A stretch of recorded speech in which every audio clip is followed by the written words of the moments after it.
अस्सलाम वालेकुम नाज़रीन, मेरा नाम अना यूसुफ है और आप देख रहे हैं प्रोग्राम सिटी एट 10। आज के प्रोग्राम में हम बात करने वाले हैं काफ़ी खौफनाक हक़ाइक़ के हवाले से। खौफनाक, दर्दनाक, लेकिन इनसे पर्दा उठाना वक्त की अहम ज़रूरत है। ना जाने कब कहाँ किसी का भी बच्चा हरासमेंट का शिकार हो जाता है। इसके साथ साथ ना सिर्फ हरासमेंट, चाइल्ड अब्यूज़ और उसके बाद रेप के बढ़ते हुए वाक़यात। शहरों में, आसपास गाँव में ये वाक़यात बहुत ज़्यादा बढ़ते चले जा रहे हैं।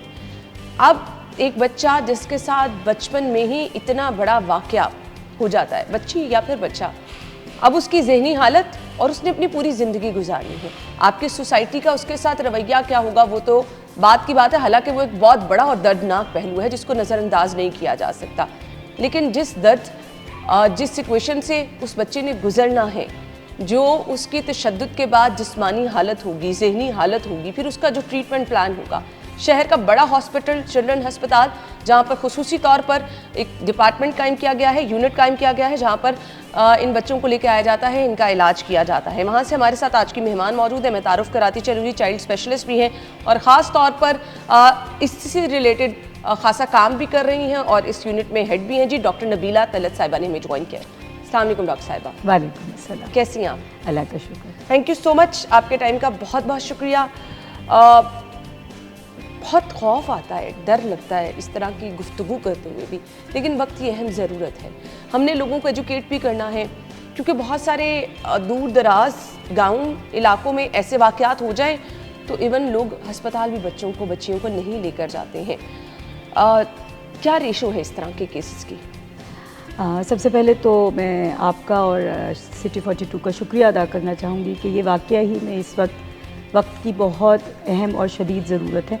जिस तेज़ी से इन वाक़यात में इजाफ़ा हो रहा है और जिस शरह से ये बच्चे हमारे पास प्रेजेंट कर रहे हैं और आते हैं और जिन जिन कंडीशंस में आते हैं, वो मेरे ख़्याल में हमारे लिए बहसियत एक मुआशरा लम्हा फ़िक्रिया है। डाटा को देखें तो 4 से 5 हज़ार सालाना केसेस एंड अगर इसमें से सेक्शुअल अब्यूज़ को देखा जाए तो जो रीसेंट डाटा है इवन 2024 का, तो वो ये बात करता है कि डेली पाकिस्तान में रिपोर्टेड केसेस 10 से 15 जिनसी इस्तेहसाल, सेक्शुअल अब्यूज़ के हैं। और this is just reported and we know, जैसे आपने भी अभी बात की कि लोग, हमारे सोसाइटल सेटअप का कुछ ऐसा है असरात कि रिपोर्ट भी करना पसंद नहीं करते, डरते हैं। तो लिहाजा अगर उनको भी डाला जाए तो ये एक बहुत ज़्यादा परेशान कुन सूरत हाल है। बिल्कुल ऐसे ही है। सो एज ग्रुप डिफरेंट होता है, किस एज से किस एज तक बच्चे होते हैं मुतासर?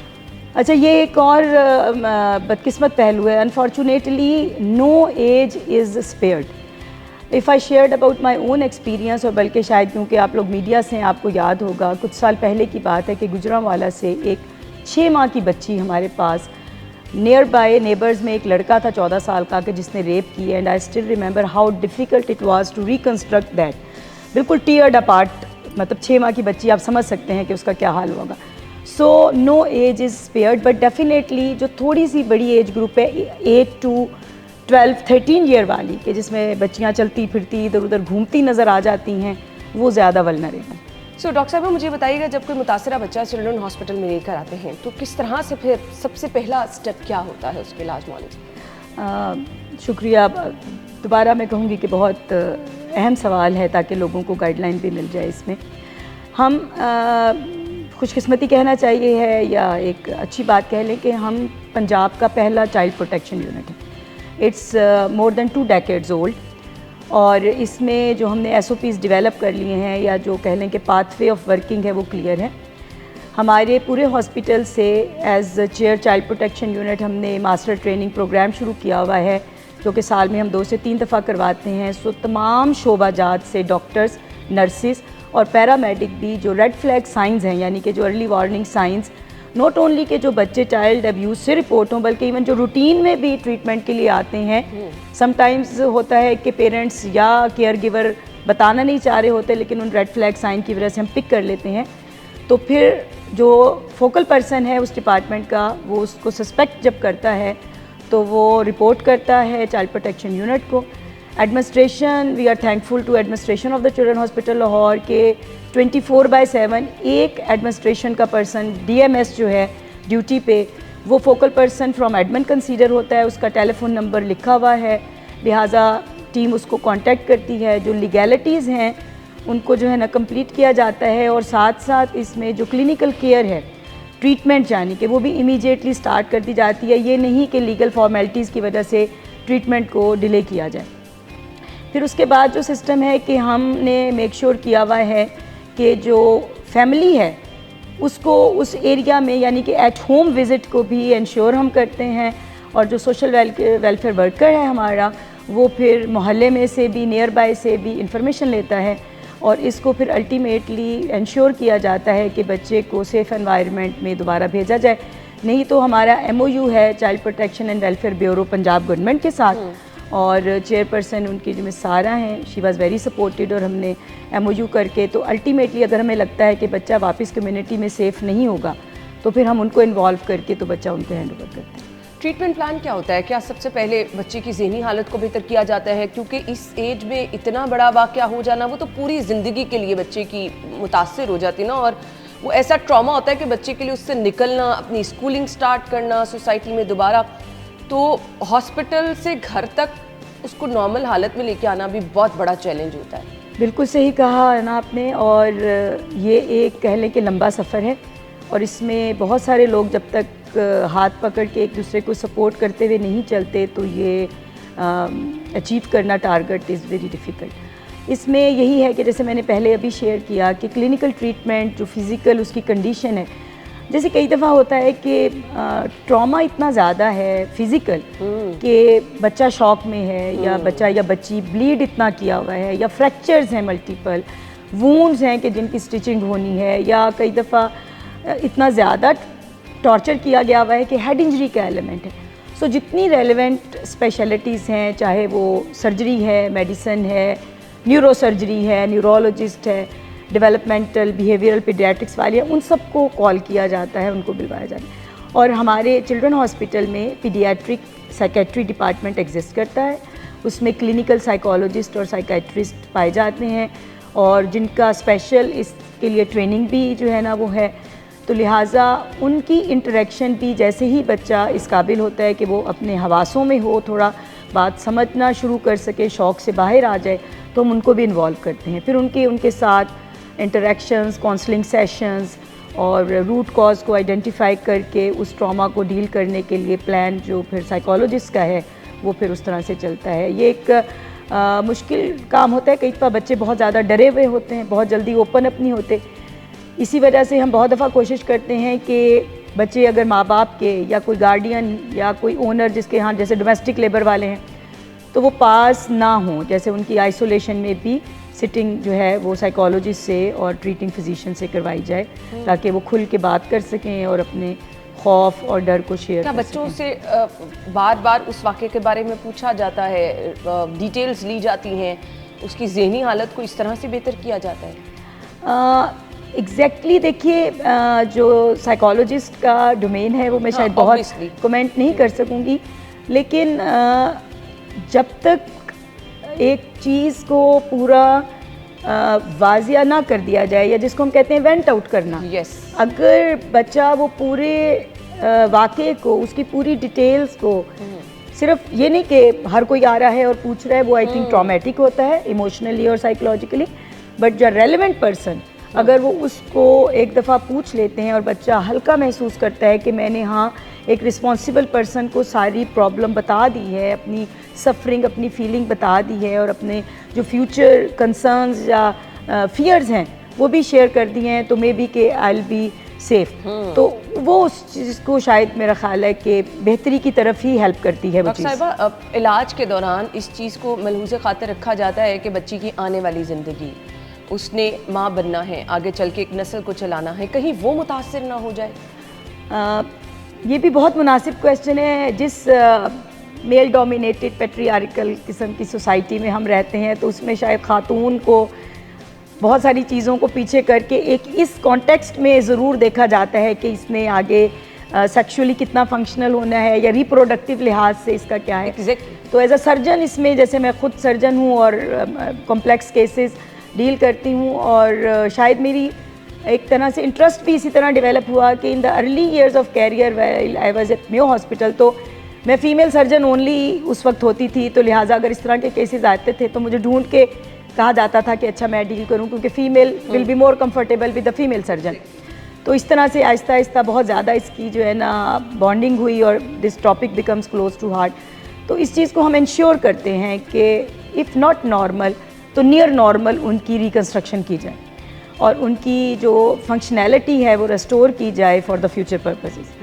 तो sometimes the damage is so much grave unfortunately कि शायद 100% तो नहीं पॉसिबल होता होगा, बट हमारी मैक्सिमम एफर्ट यही होती है कि जिसमें प्लास्टिक सर्जिकल रिकन्स्ट्रक्शन भी है कि जो एस्थेटिक है, जो एपरेंट लुक है वो भी, और जो फंक्शनल एस्पेक्ट है उसको भी जो है वो रेस्टोर किया जाए। सो मुझे ये बता दीजिएगा, हमारे यहाँ क्या ये जदीद टेक्नोलॉजी है? और वन मोर थिंग, जो लोग नहीं आते डॉक्टर तक नहीं रिपोर्ट करते, कितनी बड़ी ज़्यादती करते हैं, बच्चे या बच्ची की ज़िंदगी किस बुरी तरह से वो मुतासर कर देते हैं। सब बातें वही हैं कि are the bitter harsh facts of the society. और मैं तो आज के प्रोग्राम के वसातत से यही कहना चाहूँगी कि जो लोग घरों में बैठ के ये प्रोग्राम देख रहे हैं कि हम आपके साथ हैं, गवर्नमेंट आपके साथ है, मीडिया आपके साथ है, आप प्लीज़ इस चीज़ को रिपोर्ट करें। इज़्ज़त छुपाने में नहीं है, इज़्ज़त और इंसानियत बताने में है। मेरा ख़्याल है हमें इस कल्चर से बाहर आना होगा, क्योंकि जो विक्टिम ब्लेमिंग वाली चीज़ है ना, उसने लोगों को बहुत बैकफुट पे कर दिया है।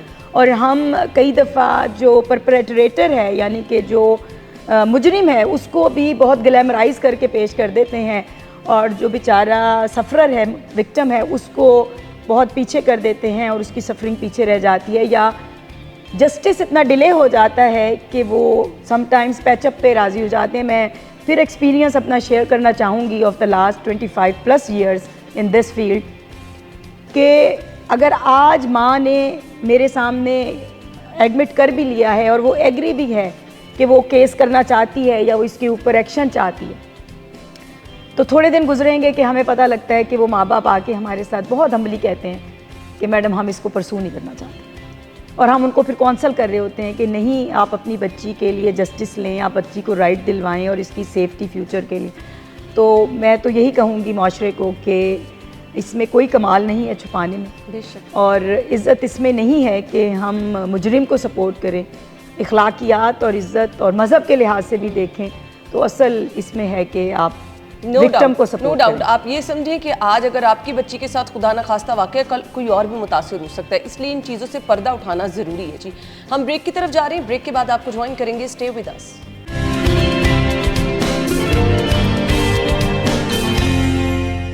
Welcome back once again.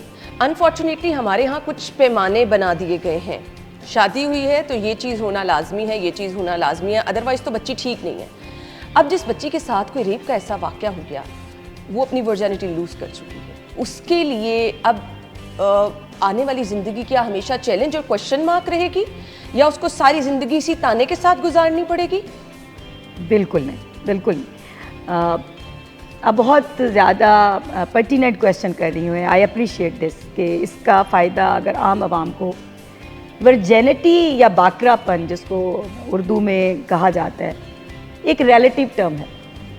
हम हर जो यंग गर्ल, कोई भी लड़की खातून जो शादीशुदा नहीं है लेकिन उसके साथ कोई ऐसा वाक़या नहीं भी हुआ, तो भी जो एक कॉन्सेप्ट है कि अच्छा, अगर पहली रात में, एक बहुत आम बात करूं पब्लिक के लिए, कि ये साइन नज़र आएंगी अलामात, या सुबह उठ के एक दौर था कि गांव देहात में बाकायदा से इस चीज़ को किसी तरीके से इंश्योर किया जाता था, बेडिंग चेक हो रही है और इस तरह की चीज़ें।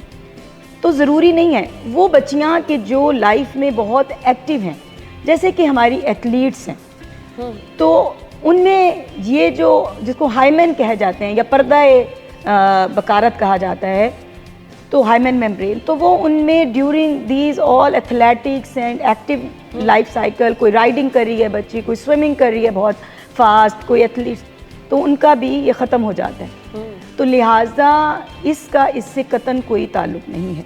और दूसरी तरफ अगर हम यही सिर्फ माशरे में एक जो रुझान परवान चढ़ा दें कि गैर शादीशुदा का ये क्राइटेरिया है, तो हम अगर मज़हब की तरफ देखें तो नबी पाक सल्लल्लाहु अलैहि वसल्लम गैर शादीशुदा थे, 25 साल के नौजवान थे, और अम्मा खदीजा रज़ी अल्लाह ताला अन्हो 40 साल की खातून थी और पहले से शादीशुदा थी, बेवगी की ज़िंदगी गुजारी।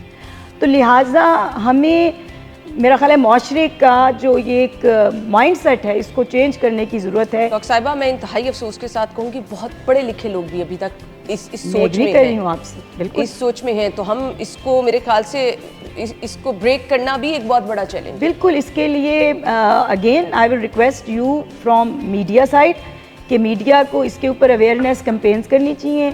हम भी अपने लेवल पे इस चीज़ को अब उठाते हैं, लेकिन आई थिंक माशरे को इस पहलू को दिखाना चाहिए है कि जो जेंडर फीमेल है, खातून हम कहते हैं, लड़की, औरत, उसको सिर्फ एक ही पहलू से ना देखें। मतलब वो एज अ ह्यूमन बीइंग भी एग्जिस्ट करती है, उसकी एक सोच है, एक समझ है, एक किरदार है, और अगर वो माशरे की एक फ़ाल शहरी है, पढ़ लिख के और contribute back to the community कर रही है, तो सिर्फ उसको शख्स के कॉन्टेक्स्ट में ना देखा जाए। बेशक बेशक। मुतासिरा बच्ची को हस्पताल लेट लेकर आना, 3-4 महीने गुजार देना, क्या बहुत बड़ा चैलेंज हो जाता है? बिल्कुल। मैं as a health care provider, specially as a surgeon, अगर इस पहलू पे बात करूं, तो इमीडिएटली जब आप हमारे पास ले आते हैं, ये मैं वालिदैन या वो लोग कि जिनके अल्लाह ना करे फैमिली में कोई इस तरह का इंसिडेंस हो सकता है या हम देख रहे हैं कि होते रहते हैं, तो इमीडिएट रिपोर्टिंग और treatment seeking is very important. उस वक्त जो अल्लाह ताला ने टिश्यूज़ बनाए हुए हैं, उनको उठा के, जैसे मैंने बात की कि रिकन्स्ट्रक्ट करना aesthetically, functionally is challenging but relatively easier rather अगर जब आप हमारे पास महीने या 4 महीने के बाद लेके आते हैं और वो जो नुकसान है वो वहीं पे उर्फ़े आम में कि पक्का हो गया, और उसको वहाँ से उठा के टिश्यू को नॉर्मल जगह पे लाना इज़ वेरी डिफ़िकल्ट। तो लिहाजा रिज़ल्ट्स, अगर हम इस कॉन्टेक्स्ट में भी बात करें कि वो बच्ची फंक्शनली और फिज़िकल अपीयरेंस में एस्थेटिकली कितना बेहतर बन सकती है, ट्रीट हो सकती है, तो immediately the results are much more promising rather than the late. तो उसी टाइम पे रिपोर्ट करना बहुत ज़रूरी। ठीक है। सोसाइटी का जो रद्द-ए-अमल होता है, उसकी तरफ मैं आना चाहूँ। एक तो पहले बहुत बड़ा ट्रॉमा, फिर बच्ची की शादी पूरी ज़िंदगी के लिए मसला बन जाती है कि नहीं जी, कोई क्या कहेगा, इस बच्ची के साथ तो बचपन में ये वाक़या हो गया, ये वाक़या हो गया, वो खुद बच्ची पूरी ज़िंदगी ट्रॉमा में रहती है। सो ये आपके काउंसलिंग सेशन और टाइम टू टाइम ट्रीटमेंट क्या चलता रहता है कि 2-3 महीने फिर आपने बिल्कुल फ्री कर दिया पेशेंट को? अच्छा, इस सवाल का जवाब देने से पहले ना मैं एक और एस्पेक्ट को थोड़ा सा डिस्कस करना चाहूँगी कि हम बार बार जो बात कर रहे हैं ना, तो हम क्योंकि ज़्यादा रेट उन्हीं का है कि हम बच्चियों की बात करें, but unfortunately we receive a lot many case of boys the sodomy पर anal sex is a significant number, और उनके जो इंजरीज़ हैं, उनके जो टीयर्स हैं, वो भी सर्जिकली उतने ही चैलेंजिंग और डिमांडिंग हैं, बिकॉज समटाइम्स उनका जो फीकल कंट्रोल है, यानी स्टूल का, वो इफ़ेक्ट हो जाता है। Sometimes the tear is so large कि उनका यूरिनरी सिस्टम भी इफ़ेक्ट हो जाता है बॉयज़ का। सो मेरा ख्याल है कि हमें अपने एज अ मुआशरा देखना पड़ेगा कि हम किधर को जा रहे हैं। तो लिहाजा बच्चे हों या बच्चियां हों, इसमें दोनों जब इफ़ेक्ट होते हैं तो उनकी सिंगल टाइम ट्रीटमेंट नहीं है पॉसिबल। मैं बिल्कुल आपको ये नहीं कहूँगी या वालिदैन को ये तसल्ली दे दूँ कि आप एक दफ़ा पहली दफ़ा अस्पताल आए हैं तो सब कुछ हो गया और अब आप छुट्टी और बिल्कुल बेफिक्री नहीं। हमें उन बच्चों को अपने साथ कांटेक्ट में रखना पड़ता है, वो हमारे फॉलो अप में रहते हैं, उनके बार बार मुआयना होते हैं, ज़रूरत पड़ती है। बच्चियों में जैसे वजाइनल साइज़ के लिए हमें देखना पड़ता है, उसके अकॉर्डिंगली पेरेंट्स को, या बच्ची अगर बड़ी है तो फिर उसको उसके अकॉर्डिंगली गाइड करना पड़ता है। लिहाजा राब्ते में रहिए, ये मैं एक फ़िक्रा कह सकती हूँ कि राब्ते में रहिए, हम आपके लिए मौजूद हैं। और same is for the emotional and psychological support, क्योंकि जो काउंसलिंग सेशंस हैं वो भी इतना, जैसे आप भी समझ सकती हैं और मैं भी, कि इतना ज़्यादा इमोशनल और साइकोलॉजिकल ट्रॉमा है किसी बच्ची या बच्चे के लिए कि वो एक दफ़ा में नहीं दूर हो सकता, तो फिर मल्टीपल सेशंस की ज़रूरत है। दैट्स वाई कि हम थोड़ा सा एट होम विजिट्स भी जो है ना वो कोशिश करते हैं। डॉक्टर साहिबा, इस चीज़ को इंश्योर किया जाता है कि पेरेंट्स कहते हैं कि हमने आगे बच्ची या बच्चे की शादी करनी है तो किसी को पता तो नहीं चलेगा, हमारी बच्ची के लिए सारी ज़िंदगी ये मसला तो नहीं बन के रह जाएगा। क्या हमारे पास उस नौयत का इलाज है कि वाकई एट दैट टाइम किसी को पता ना चले?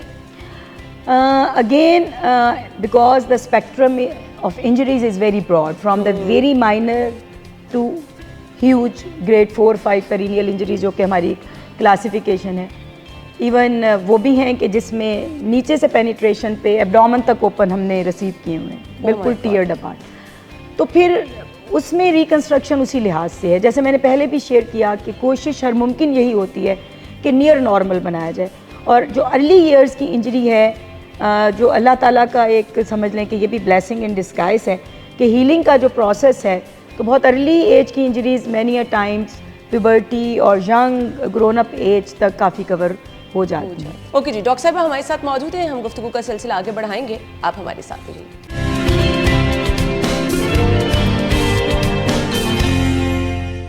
Welcome back once again. थोड़ा सा बच्चों की ज़हनी हालत को डिस्कस कर लेते हैं। डॉक्टर साहिबा, बच्चों के लिए अपने स्कूल दोबारा ज्वाइन करना, सोसाइटी में मूव करना, क्योंकि ये खौफ का एक इतना एलिमेंट होता है कि बच्चों के अंदर जहन में वो चीज़ बैठ जाती है। आप किसी मर्द को अपनी तरफ आते देख रहे हैं, कुछ मुझे आपसे आज आपकी मौजूदगी का फ़ायदा उठाते हुए, क्योंकि मैं खुद एक माँ हूँ, मैं खुद बहुत सारी चीज़ों से खौफज़दा रहती हूँ, बल्कि अब रहने लगी हूँ।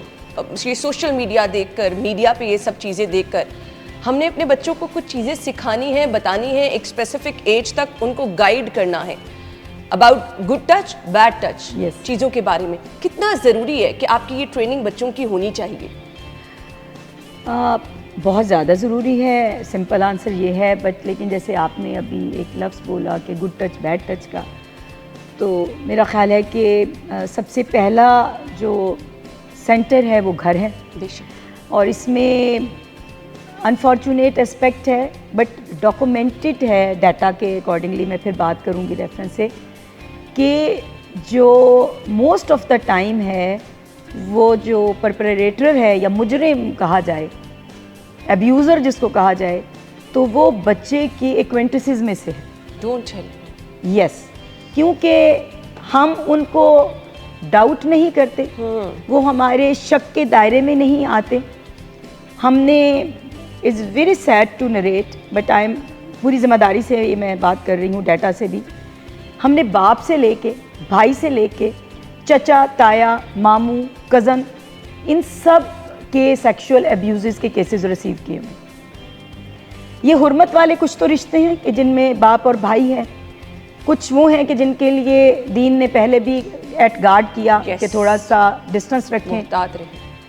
तो लिहाजा बच्चा बेचारा बता ही नहीं पाता, क्योंकि उसको लगता है कि कोई उसका यकीन ही नहीं करेगा। और होता भी ऐसे ही है कि अगर वो सटल साइंस माँ या बाप से इनिशियली शेयर करने की कोशिश करता है तो उसको ब्रश ऑफ कर दिया जाता है। हाँ, कि नहीं ये क्या बात है। हाँ, तो लिहाजा देन कुछ घरों में जैसे मेल वर्कर्स हैं, या फिज़िकल अब्यूज़ में, सेक्सुअल अब्यूज़ नहीं लेकिन फ़िज़िकल अब्यूज़ में, जैसे आपने बेबी सिटर्स रखी हुई हैं, तो फ़ीमेल जो हैं वो भी तशद्दुद कर देती हैं, टॉर्चर करती हैं बच्चों को माँ बाप की गैर मौजूदगी में, स्पेशली अगर वर्किंग वुमेन है, दोनों कपल।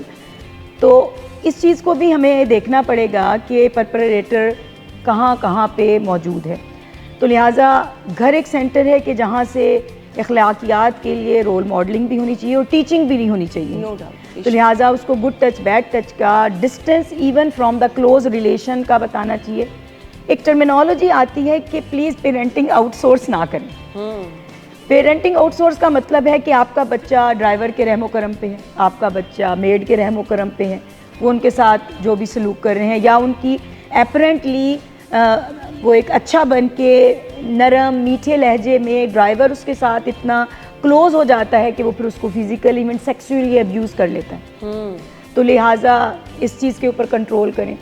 स्कूलों में मेरा ख्याल है कि अब वो टाइम है कि जिसमें हम एथिक्स की बात करते हैं, बट आई थिंक एक चीज़ है अमली अखलाकियात, तो अप्लाइड एथिक्स को करिकुलम में शामिल हो जाना चाहिए। डॉक्टर साहब मुझे एज बता दें, किस एज से आपको चीज़ों पे बिल्कुल कॉम्प्रोमाइज़ नहीं करना? हम देखते हैं ना स्कूल में गार्ड पकड़ के आपकी बच्ची का हाथ या उसको पकड़ के गाड़ी में बिठा रहा है, ड्राइवर बच्ची को पकड़ के गाड़ी में बिठा रहा है, किस एज तक आपने, क्योंकि सेक्सुअल हैरेसमेंट एक तरफ है, ये फिजिकल हैरेसमेंट भी बड़ी मैटर करती है, इसको इग्नोर नहीं किया जा सकता।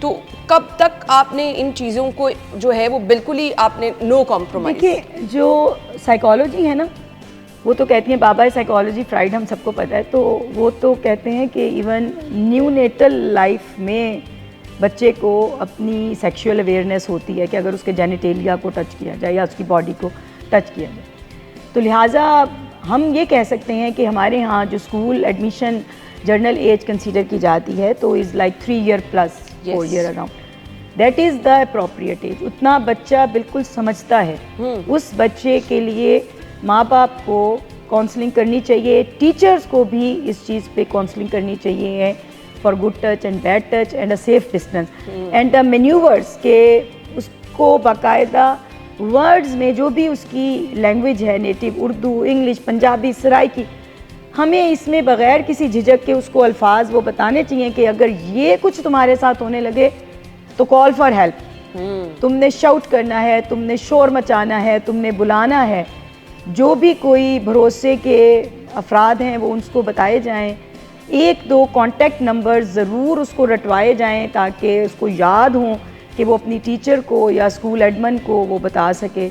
और घर में बच्चों की ज़रूर सुने। माँ बाप को मैं ये रिक्वेस्ट करूँगी कि अगर आपका बच्चा बहुत ज़्यादा एजिटेटिव हो गया है या बहुत साइलेंट हो गया है, बहुत खामोश हो गया है या बहुत रिएक्टिव हो गया, या आप उसके कपड़े या जिस्म पे कोई भी ऐसा चीज़ देखते हैं या उसका ओवरऑल बिहेवियर या उसकी भूख में कुछ ऐसा या उसके रवैये में कुछ ऐसी तब्दीली देखते हैं, तो प्लीज़ उसके साथ और क्लोज़ हो के जानने की कोशिश करें कि घर में, घर से बाहर या स्कूल में या इस सारे दौरानिए में कहाँ पे कोई ऐसी उसके साथ हरकत हो रही है कि वो जो आपको शेयर नहीं कर रहा बट शो कर रहा है। इसमें जेंडर की कोई वो नहीं है। Yes. बच्चे और बच्चियां दोनों आज Yes. दोनों को आपने लेकर। और दूसरा, अगर आप ये समझते ना कि घर का सेफ माहौल है, तो वो डॉक्टर साहिबा ने बड़े अच्छे तरीके से मेंशन कर दिया। आपके घर के मुलाजिम, केयर टेकर, घर में रिलेटिव्स भी, इवन आप किसी पे। डॉक्टर साहब, एक टाइम होता था हमारी, इवन हमने अपना बचपन ऐसे गुजारा हुआ है कि हम नानों के घर रहने जा रहे हैं, अपनी खाला के घर रहने जा रहे हैं, तो मुझे तो लगता है कि अब स्टॉप दिस। हमारी गाइडलाइंस में तो यही है, अनसुपरवाइज्ड अपना बच्चा, रात तो बहुत ही खैर दूर की बात है, दिन में भी ना छोड़ें। एक असूल है कि आप इसको रख लीजिए कि अनसुपरवाइज्ड आप अपना बच्चा किसी भी टाइम पे ना छोड़ें। जैसे इवन घर में आपके यहाँ आ गए या आप अपने किसी रिलेटिव के यहाँ गए और आप बड़े बड़े आपस में, कई दफ़ा होता है कि बातों में मशगूल हो गए, बच्चे, आपको लगता है कि एक चले पीस ऑफ माइंड है जी, अच्छा ठीक है बच्चे खेल रहे हैं, डू चेक देम इंटरमिटेंटली। अभी recently we have news report के जिसमें 2 बच्चों ने, 11 साल और 9 साल के लड़के ने एक 6 साल की लड़की को अटेम्प्टेड रेप, उनको रेप तो खैर क्या आता होगा 9 साल और, but when we appreciate the positive role of media, somehow हमारे यहाँ जो कंट्रोल नहीं है और जो access to the porn site है, और माँ बाप ने बहुत छोटे बच्चों को भी स्मार्टफोन्स ले दिए हैं और इंटरनेट तक एक्सेस है, this is an other area कि जिसको हमें एड्रेस करने की ज़रूरत है। वो बच्चों को कहाँ से पता लगा? कहीं ना कहीं से कोई वीडियो, कोई ऐसी इंफॉर्मेशन कि they try to replay that, हालांकि उनको शायद कॉन्सेप्ट भी नहीं होगा, but this is something which is alarming, which is so worrisome. तो लिहाजा अपने बच्चों को अनअटेंडेड मत छोड़िए। अगर बच्चे भी खेल रहे हैं, डू कीप ऑन चेकिंग, या आप भी पास बैठ जाएं और देखते रहें कि बच्चे खेल रहे हैं, इवन अगर कहीं साइड पे भी हैं तो इंटरमिटेंटली उनको चेक ज़रूर करें। इसमें क्या सोशल मीडिया को आप ब्लेम करना चाह रही हैं कि ये वजह है? ज़्यादा ब्लेम नहीं है, मेरा ख्याल है टोटल सोसाइटल ट्रेंड है, easy access to the smartphones, easy access to the internet, and then no guidelines।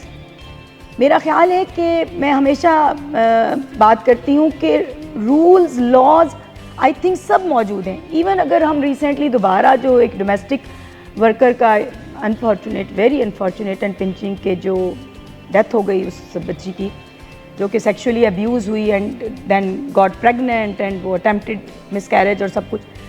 ये तो केस आपके पास आया?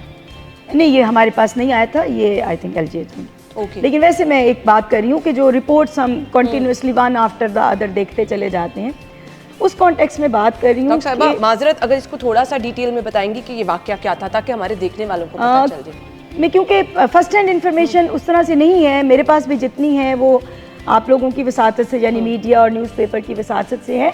तो I think this was a incident happened in Lahore in model town society, के जिसमें a 16 or 17-year-old girl was working in a household as domestic worker, and the owners were sexually abusing that girl, और मेरे ख्याल में कुछ महीनों से, और फिर वो लाज़ बात है कंसीव कर गई, बच्ची प्रेग्नेंट हो गई, फिर they try to get rid of that pregnancy, और कहीं बहुत अनऑथराइज जिस तरह से कोई क्लिनिक्स होते हैं वहाँ पे अटेम्प्ट किया गया। शी गॉट सीरियस, बहुत सीरियस हो गई, पर उसको जब लेके आया गया तो she couldn't be saved, she died.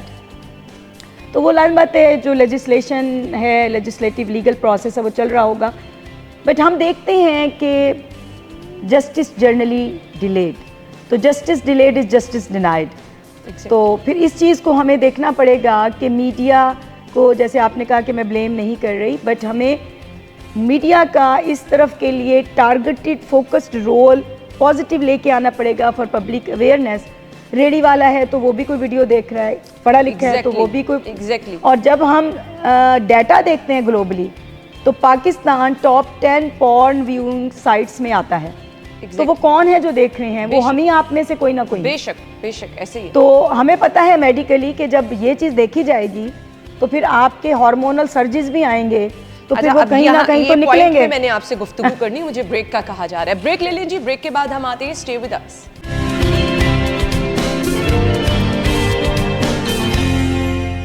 Welcome back once again. कुछ चीज़ें मेरे ख्याल से काबिल गौर हैं, काबिल डिस्कस है। ये आज का शो पेरेंट्स के लिए है, माओं के लिए नहीं। खुदा न खास्ता मैंने बड़ी जगहों पे देखा है माओं को ब्लेम किया जाता है। पूरा आपका घर का माहौल बहुत मैटर करता है। बाप भी उतनी ही तरबियत में हकदार होता है जितनी माँ होती है। मैं अगर अपने बचपन को रिकॉल करूँ तो मेरे वालिद साहब मेरे रोल मॉडल थे। बस जो उन्होंने कह दिया हम वो कर रहे हैं। मेरे ख्याल से अपनी माँ से ज़्यादा मैं उनकी सुनती थी। तो हमेशा एक बेटियों से जो बाप की मोहब्बत होती है ना, उसको आप बिल्कुल इग्नोर नहीं कर सकते। तो वो हमेशा मोहब्बत ज़्यादा रही, तो मैं अपने वालिद साहब के ज़्यादा करीब रही। तो इसलिए मुझे लगता है कि बाप जो होते हैं वो शायद माओं से ज़्यादा करीब होते हैं। नो डाउट बेटियों के करीब बहुत ज़्यादा माएँ होती हैं, माएँ तो पहचान लेती हैं। ये पहचानना बहुत ज़रूरी है।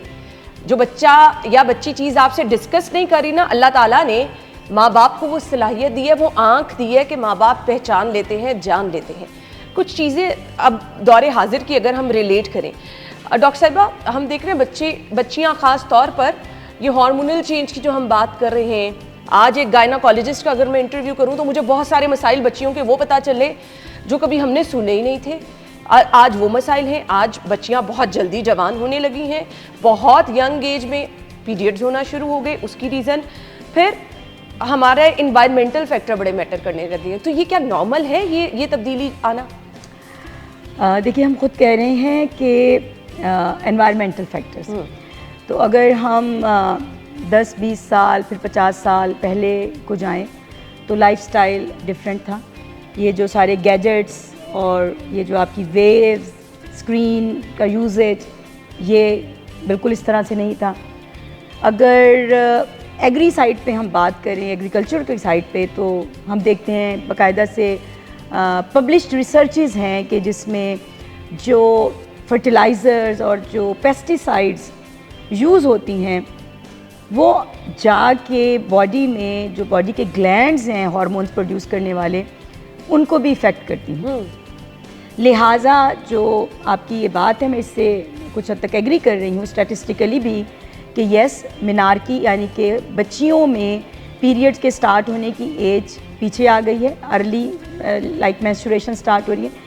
एंड सेम अगेन फिर मैं बॉयज़ को भी पैरेलल लेके चलना चाहूँगी क्योंकि दे आर इंटेग्रल पार्ट। तो बच्चों में भी बलूगत जो प्यूबर्टी है इज़ रिपोर्टेड नाउ अर्ली। तो लिहाजा जो हार्मोनल सर्जिस हैं या जो पीक ऑफ हार्मोन्स है वो उसी लिहाज से पीछे आ गया है। एडिशनली मैं चाहूँगी कि इसी हार्मोनल पॉइंट को लेते हुए मैं जो बात अभी इससे पहले वाले क्वेश्चंस में हम कर रहे थे कि जब मीडिया बहुत ज़्यादा एक्सपोजर दिखा रहा है, बहुत ज़्यादा easy accessibility to the content which is not like very safe ethically और रिलीजियसली इन सोसाइटल पर्सपेक्टिव, तो वी नो कि अल्लाह ताला का एक सिस्टम है कि आँखों से जो इम्पल्सिस हैं वो ब्रेन में जानी है, ब्रेन से फिर वो पूरा एक रिफ्लेक्स जनरेट होना है।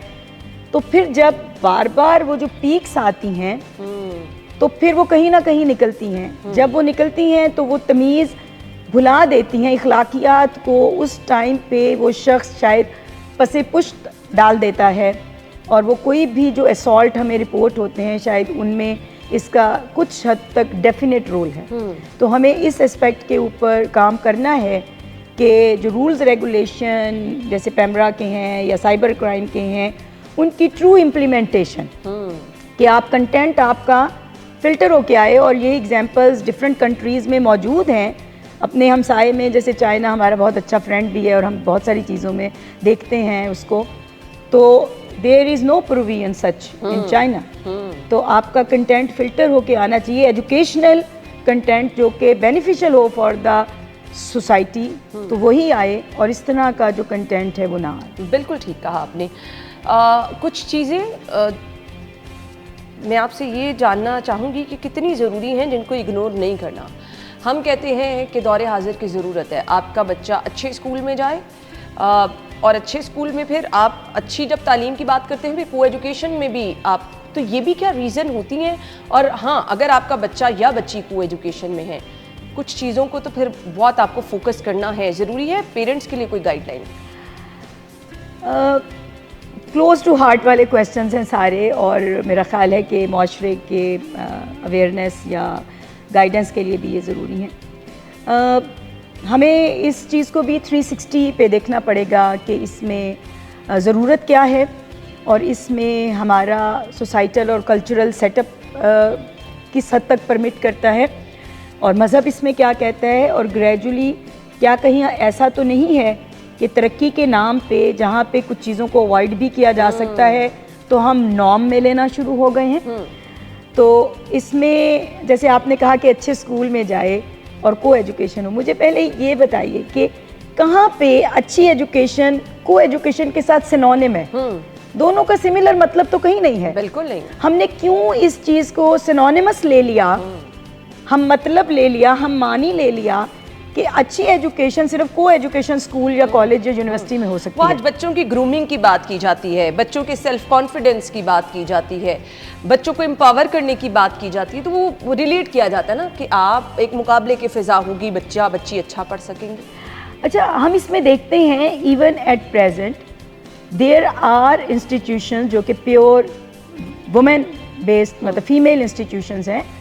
मैं अगर यहाँ बैठ के बात करूँ तो बहुत सारी इवन हायर एजुकेशन लेवल पे भी, Fatima Jinnah medical university which was initially Fatima Jinnah medical college, मैं फैसलाबाद में बात करूँ तो प्राइवेट है बट मदीना यूनिवर्सिटी फैसलाबाद का एक जो सेगमेंट है मेडिकल वाली साइड का, वी नो दोज इंस्टीट्यूशंस कि जहाँ से सिर्फ फीमेल एजुकेशन है बट बहुत ब्राइट और ब्रिलियंट मतलब wonderful students are graduating and performing and contributing.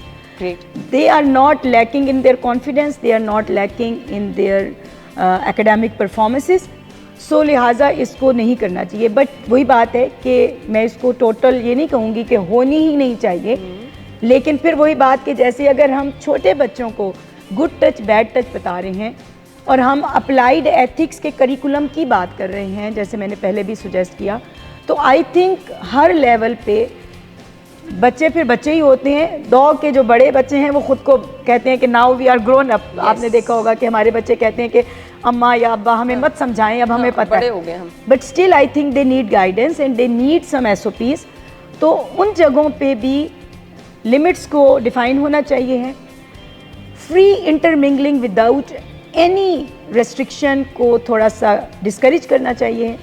I may sound orthodox, old fashion, but मेरा ख्याल है कि जिस स्पीड पे हम इस तरह के केसेस को सुनते हैं उस कॉन्टेक्स्ट में हमें अपनी पॉलिसीज़ को, SOPs को थोड़ा रिवाइज करना पड़ेगा। No doubt.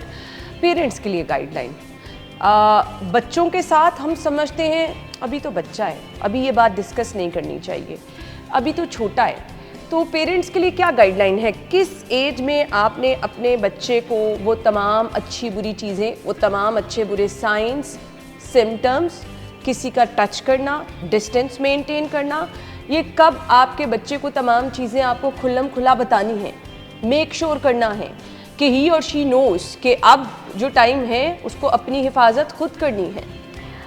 अच्छा, इसमें ना फिर मैं वही स्ट्रेस करना चाहूँगी कि घर मरकज़ है, home is the centre and the first school, और ये कोई एक डिफाइंड सेट यूँ नहीं है कि मैं कहूँ कि बस 1 2 3 4 इस एज पे और ख़त्म।